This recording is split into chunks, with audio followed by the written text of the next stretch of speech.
You said I'm a place. Yes. Can you eat? Yes. Dang. Oh, gosh. Am I a man or a woman? Okay, guess yours. I think Sweden's been my favorite place that I've lived. The public transport was like amazing. I've been to London and I know like the tube is completely different than like the US subway, so how is it different? The buses in the US are kind of scary looking. And then in Sweden, all the public transport is really nice, really updated. So welcome back to Between the Stripes, where we explore all things Clemson and the ins and outs of student life. Today we have Evie Mraz. Evie, how are you doing today? I'm super well. So I know you have a really unique background. Could you tell me a little bit about it and where are all the places that you've lived around the world? Yes, okay. So I consider myself like a South Carolina resident, but I'm also an international student. So those go together. And I was born in Germany, and then I moved to Algeria, and then I lived in London, Washington, D.C. I've lived in Sweden, I've lived in Namibia, and I've lived in Kenya. That's so cool. Yes. So out of all of the universities around the world, why Clemson? Because when I think of like universities in different countries, like my mind goes straight to like Oxford. So yeah. I know. I was like, I want to connect with my American roots. And also, a lot of my family lives in the US, and my parents still live in Kenya to this day. And I wanted to be able to be close to some family. My aunt and uncle live right outside of Atlanta, and that's only 2 hours away from Clemson. And also, I feel like this is a bit cliche, but like the big football school, the big university, all the connections like that. That's why I chose Clemson. Could you tell me a little bit about your family background if you're comfortable? Yes, of course. So I originally was born in Germany, and I lived in Germany because my dad worked for a military newspaper called Stars and Stripes. And so we lived there for 4 years, and then my dad wanted to branch out from that because he had a degree in journalism, but he was like, I want to change it up a bit. And then he applied to be a foreign service officer, which is also a diplomat. So that's working for the US State Department. And that's why we've been able to live all the places that we've been able to live. And my mom also works for the State Department now as well. Wow, that's so interesting. How do you think, like, going to all of these different places has shaped your worldview coming to Clemson? Yeah, so I think it's definitely broadened my worldview a lot. I've had a lot of different experiences, and I've had a lot of different cultures. I think when people ask me where I'm from, it's not as simple as, oh, I'm from the United States. I think I'm from all the cultures that I'm made up of.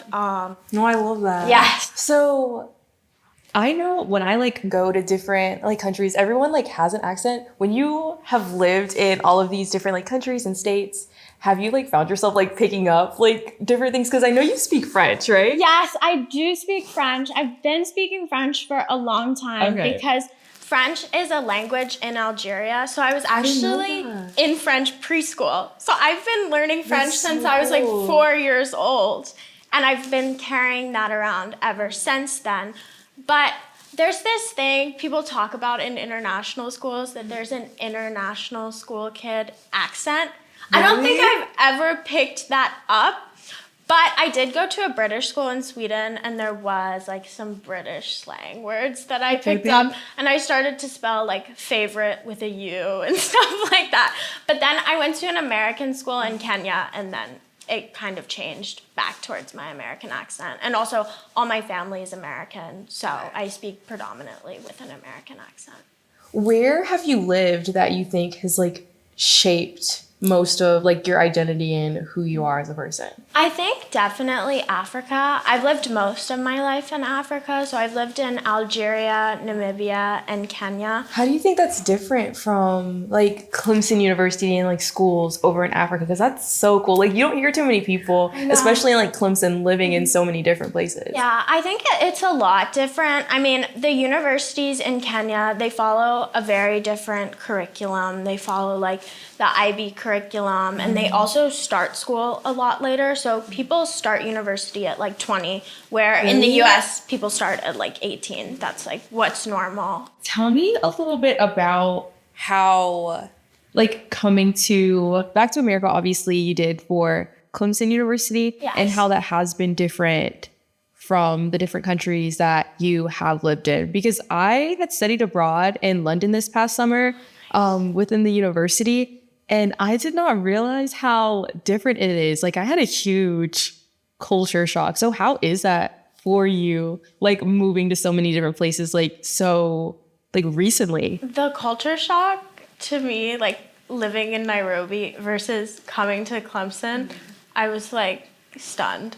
Because Clemson's such, like, a small place versus Nairobi that's, like, one of the biggest cities in Africa, and there's always, like, a buzz of what's going on. And Clemson, there's definitely more of a community here and more of a network versus in Nairobi. I think there's a lot of people there, so it's harder to find, like, a group of people that you can connect to. But that's really cool that you did study abroad, because I just decided that I wanted to do a double major in French.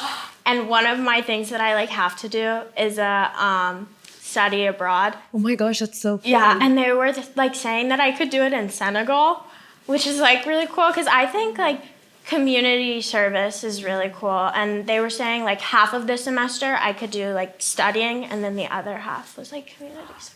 That is so cool. And you're in a French class, right? Yes. So how's that going so far? When did you said you started learning like super young though? Because in Africa you have, or was that Sweden when you have to learn French? So I moved to Algeria when I was 4 years old, but before we moved to Algeria, we had to live in Washington, D.C. for around 9 months, because my dad had to learn French, actually. Because he's a political officer, he has to learn the national language of the country, because if he goes into parliament, that's what they're speaking in there. They're not going to be speaking English in there. And so then I went to French preschool in Algeria, and then just carried it on ever since. That's so cool. I feel like I've never heard anything like that. If you're comfortable talking about it, I know that you have epilepsy. I really haven't heard too much about it. Could you like give our like audience and me kind of like an education like background on like what it is and like how you have dealt with it at this university too? So I got diagnosed with epilepsy when I was 14 years old, which is kind of unheard of. Kids usually get diagnosed when they're younger, and then it like follows them into like their teenage years and adulthood. And I've learned to deal with it and like control and manage it. I think it's something that's difficult to deal with, especially since I'm not like, my family's in Kenya now. It's hard to like be close to them and deal with it in that sort of way. But since my aunt and uncle are closer, like they definitely help with that. And now that I have a neurologist in Clemson, that also helps with that. How does it like work though? Is it just like any type of like flashing lights, or is it something else that like can set it off? So it can be flashing lights sometimes. It also can be like a pressure imbalance. So if I'm like standing up and then I go down really fast, it's so weird. Really? Okay. And then also if I stay up really late, which is so inconvenient, because if I'm like in college studying for finals or midterms, like I have to go to bed at like 11 or 10 every single night. That would be my excuse for everything. Like, it's about that time. I know. Registering for classes, I'm like, I can't have classes before 9 a.m. Stop. I mean, it's a really good... No, it's the best. Like, it's a terrible thing, but it's also one of the use best it to your things advantage. ever. I mean, also, I love that. What kind of accessibilities has Clemson offered you, like with epilepsy? Have you like gotten like any help? Because I know it definitely can't be easy with your family like, all across the world. Yeah, so I'm very involved with the student accessibility services. Like I touched on briefly before, they help me with getting my schedule earlier and making sure that my classes aren't 8 a.m.s, which is really nice. And then also Redfern helped me with getting in contact with a neurologist here because it's hard to get in contact with a neurologist in the Clemson area just because there's such a high demand. So now I want to dive a little bit into your like orientation involvement. Yes. So can you talk a little bit about that? Mm-hmm. So I'm an orientation ambassador for the summer of 2026. Wow. I'm super excited. So what made you want to get involved with that? And how did you hear about like being an orientation ambassador? So I got an email actually about becoming an orientation ambassador, but I was thinking about it before. I wanted another way to get more involved on Clemson's campus. And also I had a really good time at my orientation. I made friends who I'm still friends with today. We like plan our class schedules together. That's so nice. Yeah. So have you like done any events yet? Are you still in like training to become an orientation ambassador? And like, how does that training work? So we're still in training. We do a lot of things about learning about leadership theories together and how we can coexist because, right, everybody in a group is going to have a different leadership skill and how we can work together. But one way that we've had training, like diving full into the experience, is a couple of weeks ago, we hosted the National Scholars Weekend here where a bunch of students out of state and in South Carolina came, and they were in like the candidates to receive full ride tuition for Clemson. And we were the ones who like walked them around campus and brought them to their interviews. So what is Ready, Set, Roar? Ready, Set, Roar is what students come to before they start their actual like time on campus. It's kind of like breaking you into Clemson. So you can go like around campus, you can learn things about campus that you wouldn't know before. I found it really helpful, so I wasn't as nervous when I started because I knew things, how to get around campus. And you have friends before you start. And your orientation ambassadors, you can become really close with them and they can help you and be in contact with you. So, because I was like a bridge student when I came into Clemson, so I never went to like any of those events, but I was a welcome week leader. So when these new students are coming into Clemson, are you getting like assigned to them and then you're taking them to these events, or like how does that work? How do they know about like all of the different things around campus? So you get assigned groups before and then you're a group leader, and they split it up by major and college. So for example, my group was all girls, which was really fun.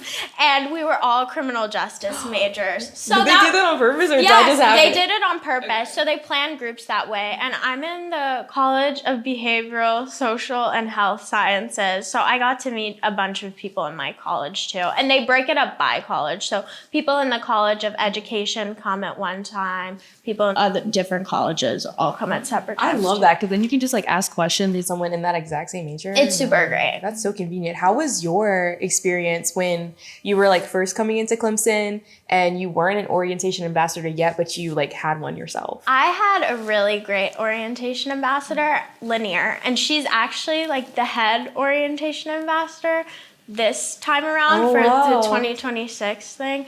And so it was great to kind of keep in touch with her and stay in touch with her now. So we're super close. Oh, that's amazing. What kind of impact do you think she had on you like coming in as a freshman? I think she had a really positive impact on my Clemson experience because she was so excited about sharing her experience at Clemson and her time at Clemson. She's also a criminal justice major, so she got me really excited for my major and what was to come. Really, that's a great start to like coming into Clemson University. It was great.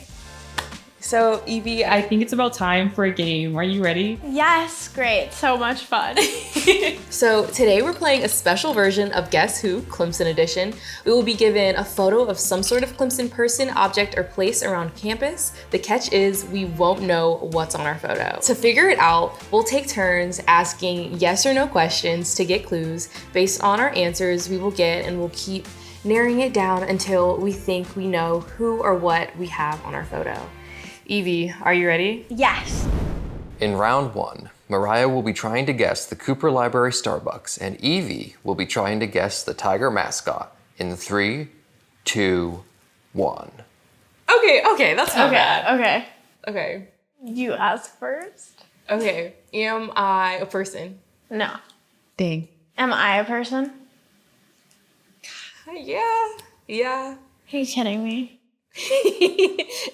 I can't give any hints. Am I an object? No. Okay. Am I a sports coach? No. Am I a place? Yes. Am I Bowman Field? No. Am I an executive person to Clemson? No. You said I'm a place. Yes. Can you eat? Yes. Dang. Oh, gosh. Am I a man or a woman? Wait. Yes or no? Am I a man? Yeah, I feel like you are. You feel like? Am I core? No. Dang. Is it a professor? No. Am I a Starbucks? Yes. Am I really? Yes. Do I have to guess where it is? Yes. Is it on Library Bridge? You have to specifically say Dang. the name. You were right there with your answer before. Really? Trust. I'm cooked. I don't know what mine is. You are at all of the Clemson events. The $2 bill? That was No. a good guess. No. Oh, great. Once you see it, it'll be oh. Is it the tiger mascot? Yes! Oh my gosh. I'm gonna be here all day. No.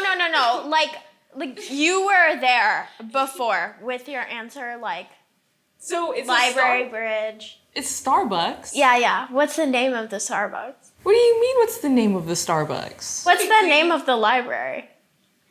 Cooper Library? Yeah. Cooper Library. The Cooper Library Starbucks? Is that the full name of the thing? Can I look at it now? In round two, Mariah will be trying to guess Buddy the dog, and Evie will be trying to guess orientation ambassadors in 3, 2, 1. Oh, you have a good one. You're gonna get this for sure. Okay. Am I a place? No. My place. No. Okay. No. Am I a person? No. Am I an event? No. Am I an event? You're not an Am event. I a person? Yeah. Yeah. Dabo Sweeney. I don't know if this is too much of a clue, but it's something that you can do as a person. You can be. A football coach. No. Okay, guess yours. I said, you already answered, I'm not a person. Not a place. My object? No, it's an animal. That gives so much. It gives so much away. Is it a tiger? There's no way it's a tiger mascot. No. I'm an animal. Am I a tiger? No, but you're very popular on campus. Am I Buddy the dog? Yeah. I was about to say. Oh, I was He's so cute. You said, I said you can be this. I can't say that part because that'll give it away. Is it an animal? No. Is it a mascot? Okay, animal. It's something you are. I don't know if that gives it away or if that makes you more confused. Am I close? No. Great. I'm trying to give you a clue without. You're gonna be doing this really soon. You're gonna be this really soon. An orientation ambassador. Are you kidding me? Oh my gosh. Okay, so now we're gonna jump back into questions. I know you're a part of the Period Project. Can you tell me a little bit about that organization and what you do within it? Yes, so I'm a part of the Period Project here at Clemson, and I am the campus outreach chair. Ooh. So I get involved with bridging the Period Project and other organizations outside of Clemson. But what we do is we pack pads and tampons and other female sanitary products, and we deliver them to a women's shelter in Greenville. So when we have meetings, we pack those together. And we also will have meetings for Women's History Month and all that stuff. That's so cool. So I know you're part of Period Project and becoming an orientation ambassador. Is there anything else that you're involved in around campus? So I'm also involved in yoga club. I really like participating in that. It's super nice to just kind of decompress at the end of the month. I really like participating in the Pilates class that Fike offers and also that Delta offers. It's super fun to do that with my friends. Do you guys have specific events? Because I know, I can't remember which building it was at, but they were having a goat yoga. Yes. Do you guys have different things like that? Yeah, and they also do it in the amphitheater. It's nice to do it outside. Is it just like during sunset or early in the morning? And they do early morning and at sunset, but I'm not an early morning person, so. I know you're in a French class right now. Can you, what level is that first? Yes, so first semester, because I'm a freshman, I started in 3050, and then now I'm in French Civilization, which is also a 3000 level class. But I really like it because the classes have 6 people in them, but it's nice because we all move together and everyone's a French minor or a French major. Yeah. How is that because I know I've tried to speak French a couple of times. The accent is so hard for me to get out. And also learning French grammar is just everything has pronouns. It's either a he or a she. An eraser has a pronoun. It's ridiculous. Okay, so next we have our rapid fire round. I'm gonna ask you a series of questions and you're just gonna answer as fast as you can. Are you ready? Yeah. Okay, so first, one word to describe Clemson orientation. Exciting. What are you thriving, surviving, and vibing in right now? I'm thriving in my French class, surviving in my criminal justice class. What was the last one? And vibing. Vibing in my orientation ambassador Yes, class. love that. Okay, one Clemson building every new student should know. Daniel Hall Extension. I feel like it's really nice. It's so nice in there. Study area is amazing. If your freshman year had a title, what would it be? Slay. No, that's a good one. I love that. Mine would have been struggling or something like that. Okay, most important thing to bring to Ready, Set, Roar. A water bottle. Oh my gosh. A water bottle is the most important Especially thing. in the beginning. In the July and June heat, that you need one of those portable fans. Yes, if you have them. That too. Oh, that's amazing. Well, that was all the questions. You did an amazing job. No, that was good. I just have one more question for you. If you had a message or advice for yourself first coming to Clemson, what would it be? I would just say, embrace your first few weeks at Clemson the most that you possibly can. Because I was really nervous, transitioning and coming to Clemson. And I also moved in kind of late.